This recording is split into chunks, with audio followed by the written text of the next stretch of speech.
How to change name in Facebook Lite.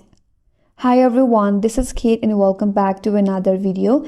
And on today's video, we will learn how we can change name in Facebook Lite. So without further delay, let's get started with this video. First of all, launch the Facebook Lite application in your mobile device and make sure that you are logged into your account. Here, once you're on your home page, navigate to top right corner and tap on the three-line icon. Here, scroll down a bit and then tap on Settings and Privacy and then again tap on Settings. Once you land on Settings and Privacy page, tap on the Account Center at the top. Then again tap on Profiles.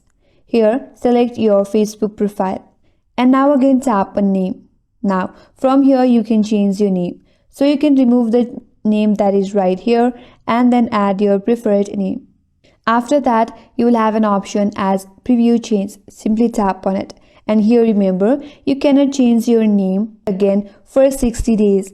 So if you have already changed your name, you will not be able to change your name for another 60 days. So after 60 days only, you'll be able to change your name.